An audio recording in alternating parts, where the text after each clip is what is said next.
வணக்கம் வணக்கம். இப்போ நம்ம படிக்க போகிறது இரட்டை கிளவி. படித்த மாதிரி ஞாபகம் இருக்குல்ல, இது என்னவோ அப்படின்னு சொல்லி. இது பாடத்தில் வருது சரியா. இரட்டை கிளவி இலக்கண முறைப்படி படிக்கிறது சரியா. இரட்டை கிளவி அப்படின்னா என்னன்னு சொல்கிறேன். முதல்ல இதை வாசிக்கலாம். இ ர இட் டை இக் கி ல வி இரட்டை கிளவி அப்படின்னா இப்போ இரட்டை சொல்லாக வரும் அப்படின்னா என்ன? இரட்டை பட பட படன்னு இருக்குல்ல, அது இரட்டை சொல் சரியா. இது ஒரு சொல்லு, இது ஒரு சொல்லு. இரட்டை சொல்லாக வரும், இது போல வரும். இப்போ தனித்தனியே பிரித்தால் பொருள் தராது சரியா.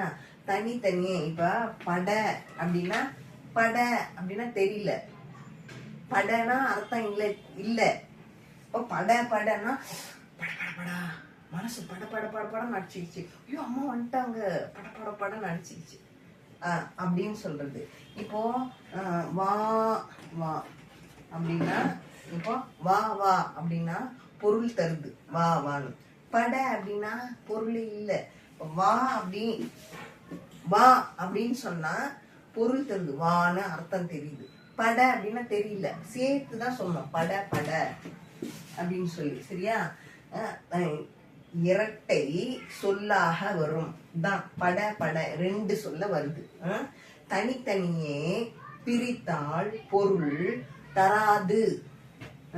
பட அப்படின்னா பொருள் தராது சரியா. படன்னா வெறும் படன்னு எழுதக்கூடாது, படம் ரெண்டா சொல்லணும் சரியா.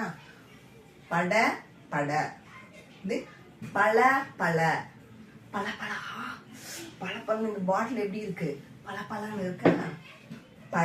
பல இது பட மனசு படன்னு நடிச்சுக்குது. இது பல அப்ப ரெண்டு வாட்டி சொல்லணும் சரியா. இரட்டை சொல்லாக வரும், இரண்டு தடவை வரும்.